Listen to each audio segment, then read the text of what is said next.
दूसरा तुम्हारे जीवन में आए तो याद रखना कि वो तुम्हारा नहीं है, वो तुम्हारी यात्रा का एक साथी है। और जब उसकी मंजिल अलग हो जाए तो उसे मुस्कुरा कर विदा करना, क्योंकि जीवन में हर मोड़ पर बिछड़ना है, हर मोड़ पर मिलना है। और जो इस मिलन बिछड़न को स्वीकार कर लेता है वही सच में जीना जानता है, और वही इस दुनिया में होकर भी इस दुनिया से परे है, वही संसार में रहकर भी सन्यासी है। और उस सन्यास की शुरुआत आज इसी पीड़ा से होती है। तो इस पीड़ा को नकारो मत, इसे अपने हृदय में बसाओ, इसे अपनी ताकत बनाओ और देखो कि ये तुम्हें कितना ऊंचा उठा सकती है। ये तुम्हें आसमान से भी ऊंचा ले जाएगी, क्योंकि दर्द एक उड़ान है, दर्द एक सीढ़ी है, दर्द एक पंख है, और मैं तुम्हें वो पंख दे रहा हूं। अब तुम उड़ सकते हो, बस उड़ने का साहस करो और पूरा आकाश तुम्हारा है। और हां, अब मैं कहता हूं कि पूरा आकाश तुम्हारा है, पर यह आकाश कोई बाहरी जगह नहीं है, यह आकाश तुम्हारे भीतर का विस्तार है। और अब जब तुम इस आकाश में हो तो सबसे पहली चुनौती यह है कि तुम उस पुरानी धरती को भूल नहीं पा रहे, जहां तुम जड़ें जमाए बैठे थे। तुम्हारा मन बार बार उसी मिट्टी की ओर लौटता है, उसी पुराने पेड़ की ओर जो अब कट चुका है। और मैं तुमसे कहता हूं कि यह मन का स्वभाव है। मन को पुराना ही सुरक्षित लगता है, क्योंकि पुराना जाना पहचाना है, भले ही वो दुखदाई हो, लेकिन नया अज्ञात है, भले ही वो आनंददायी हो। इसलिए जब भी तुम्हारा मन उस पुरानी यादों के जाल में फंसे तो तुम उस जाल को देखना, उस जाल को पहचानना और समझना कि यह जाल तुम्हें वापस उसी कारागृह में ले जाना चाहता है जहां तुम कैद थे। और तुम कैद थे इसलिए नहीं कि वो व्यक्ति बुरा था, बल्कि तुम कैद थे क्योंकि तुमने खुद अपनी कल्पना की जंजीरें बनाई थी। तुमने उसे भगवान बना दिया था, तुमने उसे अपने अस्तित्व का केंद्र बना दिया था।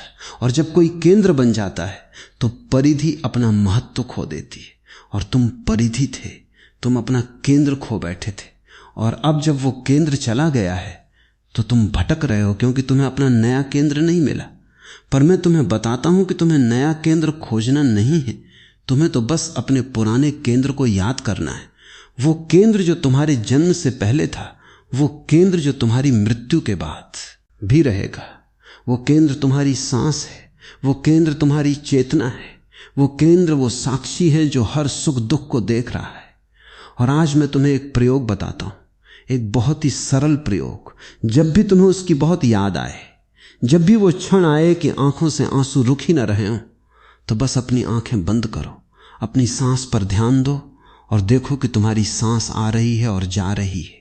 और उस आने जाने के बीच एक अंतराल है, एक ठहराव है। उस ठहराव को पकड़ो, उस ठहराव में उतरो, क्योंकि वही ठहराव तुम्हारा परमात्मा है, वही ठहराव तुम्हारी शांति है। और जब तुम उस ठहराव को छू लेते हो तो तुम पाओगे कि वो व्यक्ति अब तुम्हें नहीं सताता, वो व्यक्ति सिर्फ एक स्मृति बनकर रह जाता है। और स्मृति से कोई दर्द नहीं होता। दर्द तो तब होता है जब तुम स्मृति को वर्तमान बना लेते हो, तुम भूत को वर्तमान में खींच लाते हो। और मैं कहता हूं कि यही तो मानव मन की सबसे बड़ी चाल है, भूत को वर्तमान में रखना और वर्तमान को नष्ट करना। और तुम वर्तमान को नष्ट कर रहे हो क्योंकि तुम उसी भूत की तस्वीरें देख रहे हो, उसी भूत के गीत सुन रहे हो, उसी भूत के सपने देख रहे हो। और असली जीवन तो यही है, इसी क्षण में है, यही अभी है। और अगर तुम इस क्षण को जी लेते हो तो तुम समझ जाओगे कि वो व्यक्ति तुम्हें इसलिए मिला था ताकि तुम इस क्षण को पहचान सको। उसके जाने से जो खालीपन आया है, वह खालीपन कोई शून्य नहीं है, वह खालीपन एक पूर्णता है, क्योंकि अब उस खालीपन में तुम्हारा अपना होना उभर सकता है। ठीक उसी तरह जैसे रात के अंधेरे में ही तारे चमकते हैं, अगर दिन होता तो तुम तारे कहां देख पाते। ठीक उसी तरह जैसे नदी के सूख जाने पर ही उसका तल दिखाई देता है और उस तल पर बहुमूल्य पत्थर पड़े होते जो बहते पानी में छिपे होते। इसलिए अब जब तुम्हारी नदी सूखी है तो उस तल पर चलो, उस तल पर बैठो, और जो रत्न तुम्हें मिलेंगे वे तुम्हारे अपने हैं, वे किसी और के नहीं हैं। वे तुम्हारे धैर्य हैं, तुम्हारी समझ है, तुम्हारी करुणा है, तुम्हारी स्वतंत्रता है। और इन रत्नों को पाने के बाद तुम फिर कभी किसी से नहीं चिपकोगे। तुम जान जाओगे कि प्रेम का अर्थ किसी को पकड़ना नहीं है। प्रेम का अर्थ है स्वयं इतना बड़ा हो जाना कि दूसरा तुम्हारे भीतर समा सके, पर तुम उसे समेटो नहीं। तुम तो बस एक आतिथ्य दो, एक मेहमान नवाजी दो, और जब वो मेहमान जाना चाहे तो उसे दरवाजा दिखा दो, क्योंकि तुम्हारा घर कोई कारागृह नहीं है, तुम्हारा घर तो एक मंदिर है और मंदिर के दरवाजे हमेशा खुले होते हैं। सुबह कोई आता है, शाम कोई जाता है। मंदिर अपनी जगह बना रहता है और उसी मंदिर में तुम्हें बैठना है, अपनी मूर्ति बनानी है, अपने आप की मूर्ति। क्योंकि असली पूजा तो तभी होती है जब तुम अपने आप को पूजते हो, अपने आप को जानते हो। और ये जानना बहुत गहरा है, ये सोचने की बात नहीं है, ये अनुभव की बात है। इसलिए मैं कहता हूं कि अब तुम शोक मत करो, अब तुम नाचो, क्योंकि तुम्हारी जंजीरें टूट गई हैं, तुम्हारा पिंजरा खुल गया है। और जो पक्षी अपने पिंजरे से आजाद होता है वो पहले तो उड़ने से डरता है, उसे लगता है कि कहीं गिर न जाऊं, उसे लगता है कि बिना पिंजरे की सुरक्षा के मैं क्या करूंगा। पर धीरे धीरे जब वो अपने पंख फैलाता है तो उसे हवा का सहारा मिलता है और हवा उसे ऊपर उठाती है और वो विशाल आकाश में विलीन हो जाता है और उस विलय में ही उसका सच्चा अस्तित्व है। ठीक वैसे ही तुम हो, तुमने अपने पंख गंवा दिए थे, तुमने उस व्यक्ति को अपने पंख बना लिया था और अब जब वो चला गया तो तुम सोचते हो कि तुम उड़ नहीं सकते। पर मैं तुमसे कहता हूं कि उड़ना तुम्हारा स्वभाव है, उड़ना तुम्हारी नियति है। तुम पक्षी हो, तुम आकाश की संतान हो, तुम्हें पिंजरे की जरूरत नहीं है। तुम्हें तो बस अपने पंखों पर भरोसा करना है और पंखों पर भरोसा करने के लिए तुम्हें उन्हें फैलाना होगा। अभी तुमने पंख सिकोड़ लिए, तुम उन्हें छिपा रहे हो। तुम सोच रहे हो कि अगर मैं पंख फैलाऊंगा तो लोग मुझ पर हंसेंगे, मैं अकेला हूं, मेरा कोई साथी नहीं। पर आकाश में उड़ने के लिए साथी नहीं चाहिए। आकाश तो बहुत बड़ा है और उस आकाश में हजारों पक्षी उड़ रहे हैं। तुम बस अपनी नजर ऊपर उठाओ और देखो कि तुम अकेले नहीं हो, पूरी सृष्टि तुम्हारे साथ है। हर पत्ता, हर कंकड़, हर बूंद तुम्हारे साथ है, क्योंकि हर चीज एक ही ऊर्जा से बनी। उसी ऊर्जा को मैं ईश्वर कहता हूं, उसी ऊर्जा को मैं ब्रह्म कहता हूं। और जब तुम इस ऊर्जा को महसूस कर लेते हो तो तुम्हें कोई छोड़ नहीं सकता, क्योंकि तुम स्वयं उस ऊर्जा का हिस्सा हो। और वो ऊर्जा कभी किसी को नहीं छोड़ती, वो ऊर्जा बस रूप बदलती रहती है। वही ऊर्जा जो उस व्यक्ति के रूप में तुम्हारे पास थी अब किसी और रूप में होगी या किसी और आयाम में होगी। और जब तुम इस सत्य को स्वीकार कर लेते हो तो तुम्हारा दुख विदा हो जाता है, क्योंकि दुख तो आसक्ति का नाम है और आसक्ति तो तब होती है जब तुम एक रूप से चिपक जाते हो। लेकिन ईश्वर तो एक नृत्य है, उसका एक रूप से चिपकना उसकी महानता को समझना नहीं है। उसकी महानता तो उसके अनंत रूपों में है, उसके हर बदलाव में है। और अगर तुम उस बदलाव को, उस प्रवाह को, उस नदी को स्वीकार कर लेते हो तो तुम स्वयं नदी बन जाते हो और नदी को कभी प्यास नहीं लगती, क्योंकि वो स्वयं पानी है। ठीक वैसे ही तुम्हें भी अपने भीतर के पानी को पहचानना है और वो पानी प्रेम है, करुणा है, आनंद है। और जब तुम वो पानी पी लेते हो तो तुम्हें किसी बाहरी प्यास की जरूरत नहीं रहती, तुम जहां हो वहीं संतुष्ट हो। और यही तो मैं तुमसे कहना चाहता हूं कि इस क्षण से अपनी प्यास को अपने भीतर ही बुझाओ। जब भी वो याद आए तो अपनी आंखें बंद करो और देखो कि वो व्यक्ति तुम्हारी आंखों के पीछे कैसे बैठा है। उसे वहां से हटाओ और अपने होने को उस स्थान पर बिठाओ, क्योंकि वो स्थान तुम्हारा है। उसने अवैध कब्जा कर रखा था और अब तुम उसे वापस ले रहे हो। और ये वापसी बहुत पीड़ादायक है, क्योंकि तुम उस कब्जेदार को बाहर निकाल रहे हो जिससे तुम्हें प्यार था। पर प्यार करने का मतलब अपना घर खाली कर देना नहीं है। प्यार करने का मतलब अपने घर को और विशाल बना देना है ताकि दूसरा उसमें आकर बैठ सके। लेकिन वो घर तुम्हारा है, तुम उसमें मेजबान हो, मेहमान नहीं। और तुम मेहमान बन गए थे, तुमने खुद को उसके सामने झुका दिया था, तुमने अपनी इज्जत उसके हाथों में दे दी थी। और जब उसने तुम्हारी इज्जत लौटा दी तो तुम दुखी हो। पर ये तो सोचो कि तुम्हारी इज्जत वापस आ गई। अब तुम्हारी इज्जत तुम्हारे पास है। अब तुम किसी के सामने नहीं झुकोगे, अब तुम खड़े हो, अपने पैरों पर खड़े हो। और जब तुम अपने पैरों पर खड़े होते हो तो तुम्हें कोई हिला नहीं सकता। तुम्हारी रीढ़ सीधी हो जाती है, तुम्हारी चाल में एक अलग ही नशा आ जाता है। वो नशा आत्मविश्वास का है, वो नशा आत्मज्ञान का है। और उस नशे में तुम किसी और के मोहताज नहीं रहते, तुम पूर्ण हो जाते हो। और पूर्ण व्यक्ति को जब कोई छोड़ता है तो वो दुखी नहीं होता, वो मुस्कुराता है, क्योंकि वो जानता है कि उसने अपना काम पूरा किया। वो आया, उसने सिखाया, वो गया, अब अगला सीखने के लिए आएगा। जीवन एक पाठशाला है और हर रिश्ता एक क्लास है। हर क्लास में एक टीचर आता है, टीचर सिखा कर जाता है और अगली क्लास में अगला टीचर आता है। तुम पिछली क्लास में बैठे रहोगे तो अगली क्लास कैसे आएगी? इसलिए अपनी क्लास पूरी करो, अपना एग्जाम पास करो और आगे बढ़ो, क्योंकि जीवन कभी रुकता नहीं। जीवन तो एक निरंतर प्रवाह है और उस प्रवाह में बहना ही जीवन है। अगर तुम किनारे पर खड़े होकर देखोगे कि मेरी नाव चली गई तो तुम दुखी होगे, पर अगर तुम समझ जाओ कि नाव तो चली गई, अब मुझे तैरना सीखना है, तो तुम समुद्र पार कर जाओगे। और समुद्र पार करना ही मोक्ष है।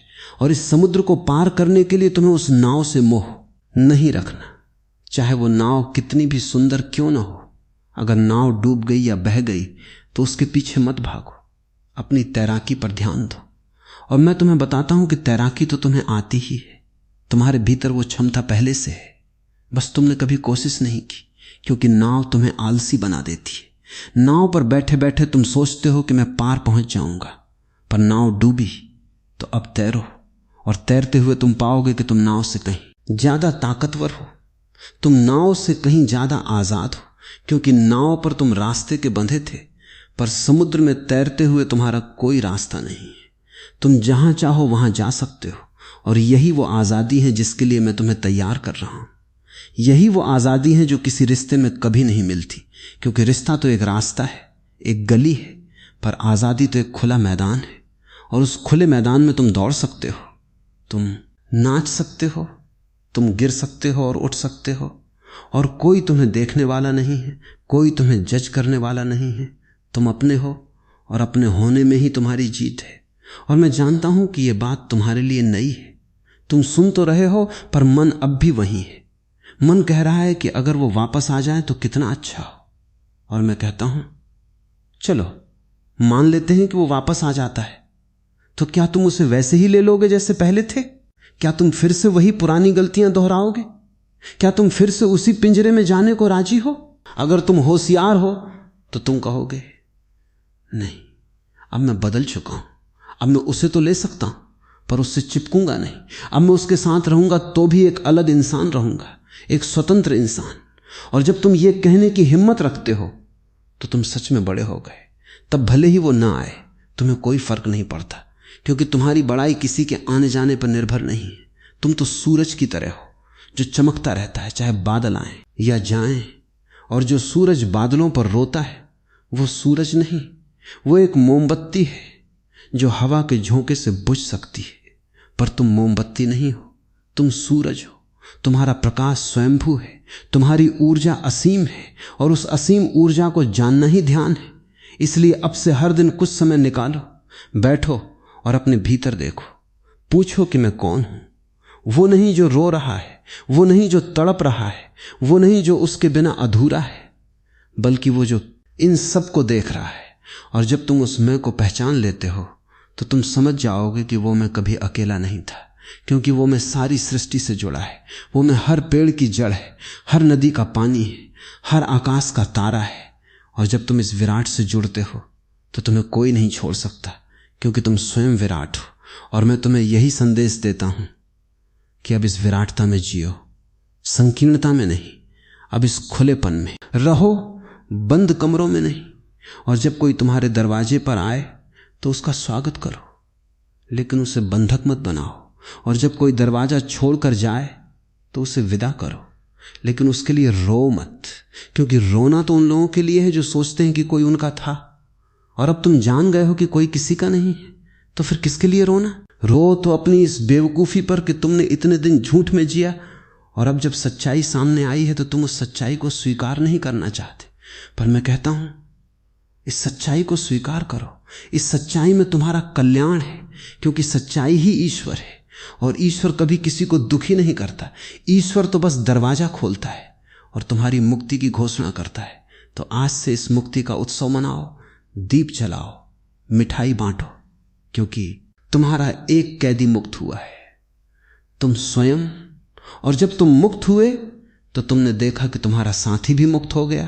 तुमने उसे पिंजरे में रखा था, वो भी आजाद हुआ, और उस आजादी में उसने उड़ान भरी, शायद वो तुम्हें छोड़कर इसीलिए गया क्योंकि उसने अपने पंख देख लिए थे और तुम उसके पंखों को काट रहे थे। ये ठीक नहीं था।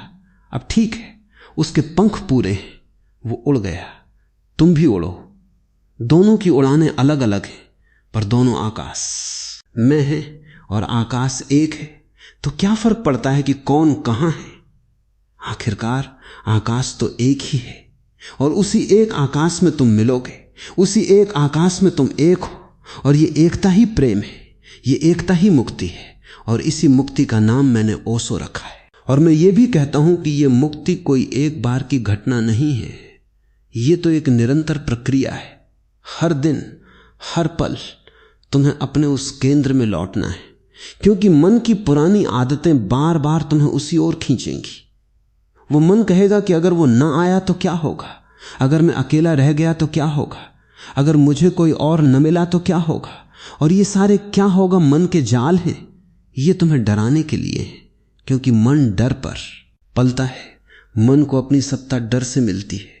जब तुम निडर हो जाते हो तो मन मर जाता है और मन की मृत्यु ही तुम्हारा पुनर्जन्म है। और इस पुनर्जन्म के लिए तुम्हें हर दिन, हर रात, हर सुबह इस दर्द को एक नए नजरिए से देखना होगा। तुम कह सकते हो, हां मुझे दुख है, मुझे पीड़ा है, मैं रो रहा हूं, पर मैं इस रोने को एक अनुष्ठान मान रहा हूं। ये रोना मेरे आंसुओं को साफ कर रहा है, ये मेरे भीतर की गंदगी को धो रहा है, ये मेरी आंखों को नई दृष्टि दे रहा है। और जब तुम इस तरह से दर्द को एक अनुष्ठान बना लेते हो तो वो दर्द तुम्हारा शत्रु नहीं रहता, वो तुम्हारा मित्र बन जाता है। और मित्र के साथ तुम कैसे भाग सकते हो? तुम तो उसके साथ बैठते हो, उससे बातें करते हो, उसकी बातें सुनते हो। और जब तुम उसकी बातें ध्यान से सुनते हो तो वो तुम्हें बताता है कि तुम कितने कमजोर थे, कितने आसक्त थे, कितने अज्ञानी थे। और वो तुम्हें बताता है कि अब तुम मजबूत हो, अब तुम स्वतंत्र हो, अब तुम जानते हो। और ये जानना बहुत गहरा है, क्योंकि जब तुम दर्द को सुनते हो तो तुम उसमें एक संगीत पाते हो। हां, मैं सच कहता हूं, दर्द का अपना एक संगीत होता है, एक लय होती है।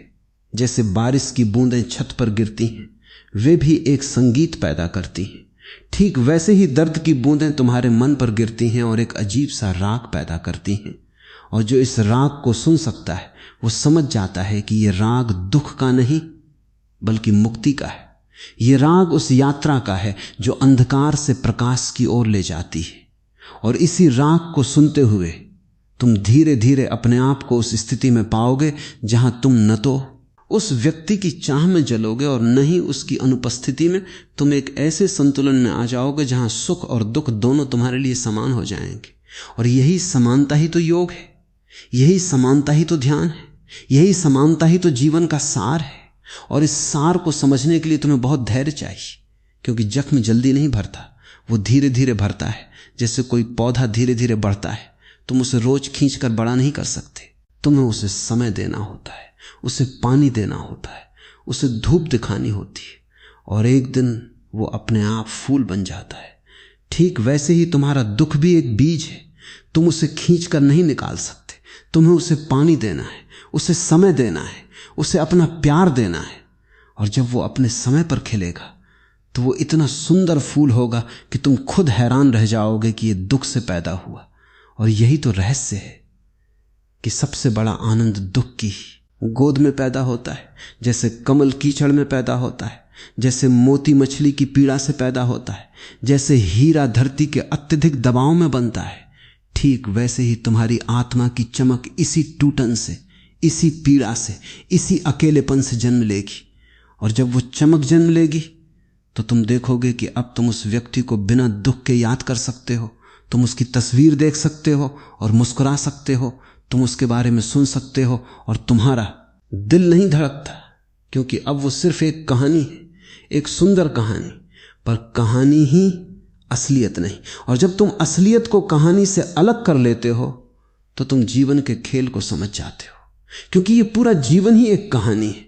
हर कोई एक किरदार है, कुछ किरदार लंबे होते हैं, कुछ छोटे, कुछ मुख्य, कुछ सहायक। पर नाटक तब तक चलता है जब तक कि तुम उसे नाटक न मान लो। और जब तुम उसे नाटक मान लेते हो तो तुम नायक से दर्शक बन जाते हो। और दर्शक को कभी दुख नहीं होता, दर्शक तो आनंदित होता है, चाहे मंच पर त्रासदी हो या हास्य। दर्शक हर दृश्य का आनंद लेता है, क्योंकि वो जानता है कि ये सब नाटक है।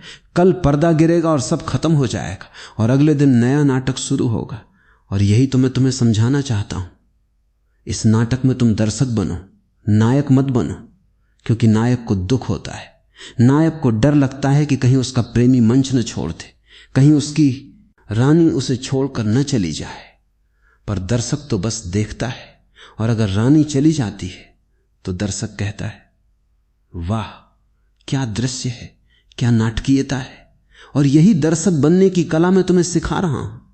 और यह कला कोई मुश्किल नहीं है, बस थोड़ा सा अभ्यास चाहिए, थोड़ी सी चेतना चाहिए, थोड़ा सा प्रयास चाहिए। और इस प्रयास में तुम अकेले नहीं हो, मैं तुम्हारे साथ हूं। मेरी बातें तुम्हारे साथ हैं, मेरी चुप्पी तुम्हारे साथ है। और जब तुम सोचो कि तुम अकेले हो तो मुझे याद करो, क्योंकि मैं हर उस व्यक्ति के साथ हूं जो दर्द से जूझ रहा है, जो अंधेरे से गुजर रहा है। क्योंकि मैं स्वयं उस अंधेरे से गुजरा हूं, मैंने स्वयं उस अकेलेपन को महसूस किया है। और मैं जानता हूं कि उस अकेलेपन के पार क्या है, और वो है प्रकाश, वो है आनंद, वो है सत्य। और सत्य को पाने के बाद तुम किसी और को नहीं खो सकते, क्योंकि तुम स्वयं सत्य हो और सत्य का कोई नाश नहीं। इसलिए मैं कहता हूं कि अब तुम इस सत्य की ओर बढ़ो। उस मिथ्या को छोड़ो जो तुम्हें बांधे थी, जो तुम्हें रुलाती थी, जो तुम्हें थकाती थी। क्योंकि मिथ्या थकाती है, सत्य स्फूर्ति देता है। मिथ्या दुख देती है, सत्य आनंद देता है। और ये सत्य तुम्हारे भीतर ही विद्यमान है। तुम्हें बस उस ओर अपना ध्यान मोड़ना है, अपनी दृष्टि बदलनी है। और जब तुम अपनी दृष्टि बदल लेते हो तो पूरी दुनिया बदल जाती है। वही व्यक्ति जो तुम्हें दुखी कर रहा था अब तुम्हारा गुरु बन जाता है। वही रिश्ता जो तुम्हें जल रहा था अब तुम्हारे लिए शीतलता बन जाता है, क्योंकि अब तुम समझ गए हो कि उस रिश्ते ने तुम्हें क्या दिया। उसने तुम्हें खुद को जानने का अवसर दिया, उसने तुम्हें अपनी सीमाएं देखने का अवसर दिया, उसने तुम्हें अपनी असीमता को पहचानने का अवसर दिया। और ये अवसर उसके बिना कभी नहीं आता। इसलिए उसके प्रति कृतज्ञ रहो, क्योंकि उसने तुम्हें वो दिया जो कोई और नहीं दे सकता था। उसने तुम्हें एक नए सिरे से शुरू करने का मौका दिया, और ये मौका बहुत अनमोल है। इसे गंवाना मत, इसे जियो, इसे समझो। और इसी समझ के साथ जब तुम किसी दिन किसी और से मिलोगे तो तुम उससे बिल्कुल अलग तरह से मिलोगे। तुम उससे प्रेम तो करोगे पर उसमें लिपटोगे नहीं। तुम उसके साथ रहोगे पर उसके बिना भी रह सकोगे। तुम उसके लिए खुलोगे पर उसे बांधोगे नहीं। और इसी खुलेपन में, इसी स्वतंत्रता में तुम्हारा प्रेम इतना विशाल होगा कि उसके सामने ये पुराना प्रेम बौना लगेगा। क्योंकि ये पुराना प्रेम तो मांग करने वाला था, लेने वाला था, पर नया प्रेम तो बस देने वाला होगा। और जो देता है उसे कभी कमी नहीं होती। जो देता है वो समुद्र है, जो लेता है वो नदी है जो सूख जाती है। तुम अब समुद्र बनो, नदी नहीं। और समुद्र बनने का रास्ता यही है, अपनी सारी छोटी छोटी पहचानों को छोड़ देना, अपनी सारी आसक्तियों को जाने देना, अपनी सारी मांगों को विसर्जित कर देना, और बस एक खाली पात्र बन जाना जिसमें पूरा ब्रह्मांड आकर समा सके। और जब तुम खाली होते हो तभी तुम भरे होते हो। यह एक विरोधाभास है, पर जीवन विरोधाभासों से बना है। और जो इस विरोधाभास को समझ लेता है वही जीवन का रहस्य जान लेता है। और जब तुम इस रहस्य को जान लेते हो तो तुम्हारी हर सांस एक प्रार्थना बन जाती है, तुम्हारी हर चाल एक नृत्य बन जाती है, तुम्हारी हर बात एक मंत्र बन जाती है। और वो मंत्र है अहम ब्रह्मास्मि। मैं ब्रह्म हूं, मैं वो हूं जो कभी नहीं जाता, मैं वो हूं जो कभी नहीं आता, मैं वो हूं जो हमेशा है। और इस हमेशा होने में तुम्हारा सारा दुख घुल जाता है, जैसे नमक पानी में घुल जाता है और तुम केवल समुद्र रह जाते हो, असीम, अनंत, अविनाशी। और यही तुम्हारा स्वरूप है, यही तुम्हारा होना है। और इस होने को पहचानो, क्योंकि यही पहचान मुक्ति है। और मुक्ति के इस क्षण में तुम उस व्यक्ति को धन्यवाद दो जिसने तुम्हें इस मुक्ति की ओर धकेला, क्योंकि उसके बिना तुम कभी इस ऊंचाई पर नहीं पहुंचते। तुम वहीं रहते, उसी तलहटी में, उसी पिंजरे में, उसी अंधकार में, और अब तुम प्रकाश में हो। इस प्रकाश में चलो, इस प्रकाश को फैलाओ, क्योंकि जब तुम प्रकाशित होते हो तो तुम स्वतः दूसरों को भी प्रकाशित करते हो। और वही तो मेरा संदेश है कि एक जागृत मनुष्य पूरी दुनिया को बदल सकता है। और वो बदलाव शुरू होता है इसी क्षण से, इसी दर्द से, इसी अकेलेपन से। क्योंकि ये अकेलापन कोई शाप नहीं, वरदान है। ये दर्द कोई अभिशाप नहीं, दीक्षा है। और ये बिछड़न कोई त्रासदी नहीं, एक नए मिलन की प्रस्तावना है। और वो मिलन तुम्हारे भीतर ही हो चुका है, बस तुमने उसे पहचाना नहीं। अब पहचानो और आनंदित हो जाओ, क्योंकि तुम वही हो जिसे तुम खोज रहे थे। तुम वहीं पहुंच गए जहां जाना था। तुम वो पा चुके हो जो कभी खोया नहीं था। और इस पाने में ही सारा सार है, बाकी सब मिथ्या है। और मिथ्या को जाने दो, सत्य को अपनाओ, और सत्य ही मैं हूं। और अब मैं तुम्हें प्रेम के उस पार की बात बताता हूं जो साधारण मनुष्य कभी नहीं समझ पाता, क्योंकि वो अपनी ही आसक्ति की दीवारों में कैद है।